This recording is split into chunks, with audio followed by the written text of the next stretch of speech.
It's beer o'clock on Real Ale Craft Beer. Today we've got a beer from Verdant Brewing Company, and it's a can of their Too Many Opinions, watered down the original idea. It's a double IPA coming in at 8% ABV in a 440 milliliter can, a West Coast double IPA to be precise. It's been brewed with extra pale and caramel malt. The hops are Simcoe, Amarillo, Cascade, Columbus and Chinook, and the yeast is BRY 97. Without further ado, let's get this can out into a glass and see what we get. Nice bit of smoke on the can opening, beer in the glass then.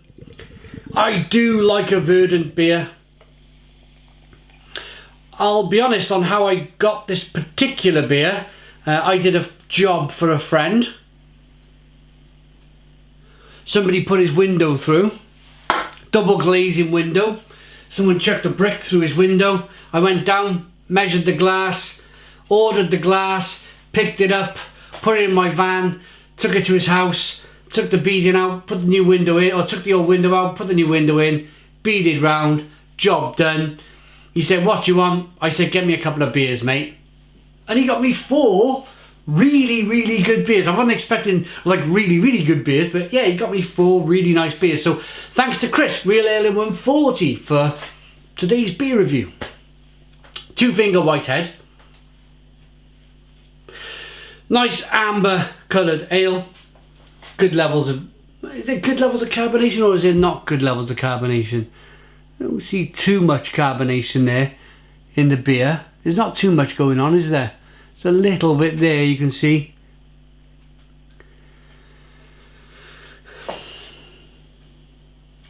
Let's get the aroma.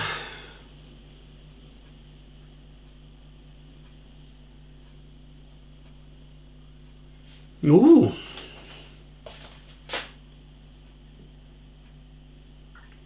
This is a real...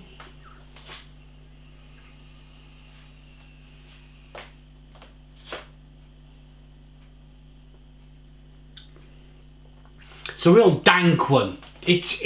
All of the flavours seem like they're locked in. They're definitely locked into the beer. There's a slight haze on there, but it doesn't seem to be one of Verdant's like real OT New England IPA styles beers. Although, yeah, it's a West Coast double IPA, so it looks pretty good. Let's dive in. Cheers, everybody.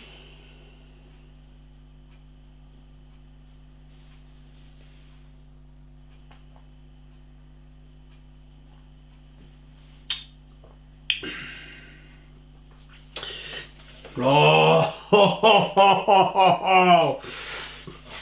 Stone the Crows.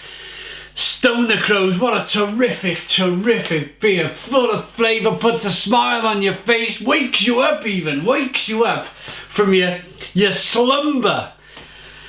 Wow.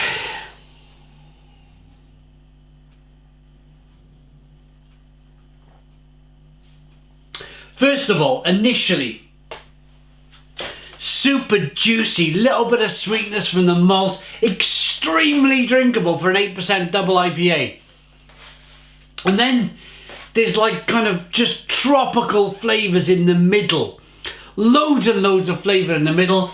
And then that kind of whoa on the back end for me. That laugh, that kind of wonderful bitter finish. What you expect really from a West Coast style double IPA.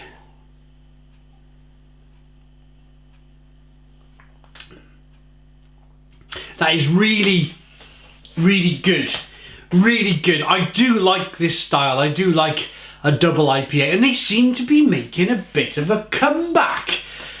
I was drinking, my good friend Mick from Australia has just sent me a batch of Australian double IPAs that have been just as bitter as this, and we seem to be in this moment where we're having this kind of double IPA renaissance where people seem to maybe have gone through the New England IPA stage a little bit now, and they're looking to brew something different, and the public may want something a little bit different. So bang, here are the old, I'm not going to go as far as to call them old-fashioned West Coast style double IPAs, but They kind of went out of vogue a little bit. They went a little bit out of fashion for a little while, but they seem to be back with a bang.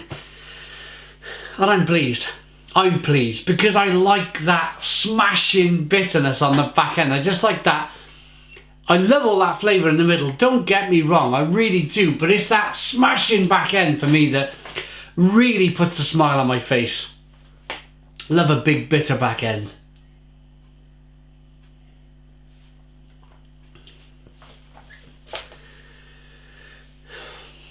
Really good. And then it's all kind of like pineapple and grapefruit, orange peel, fleshy blood orange in the middle.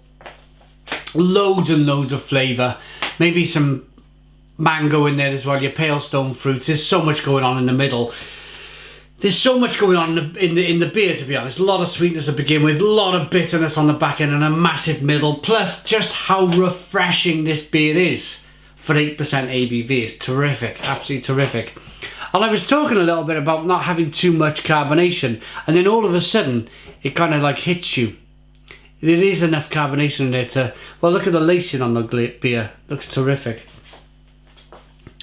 A lot of these breweries now, they don't put too much on the back of their cans, or they don't put too much on kind of the description of the beer. Pardon me. There's a little one here, a clean malt bill, and tons of piney, resiny, Simcoe, Amarillo, Cascade, Columbus and Chinook. Absolutely. Too many opinions. Let's rate it. I really like that. Puts a smile on my face, and I'm glad to see the return of the classic West Coast style double IPA. I still love the New England IPAs. I still really enjoy them. I just go just as crazy when I have just a nice New England IPA. But it's nice that we're seeing this kind of variety come back in our beers. That's a 9 out of 10. A Stone the Crows, 9 out of 10. Please put your comments in the comments box. Subscribe to our daily beer and food reviews. Give us a big fat thumbs up. Boom! Cheers.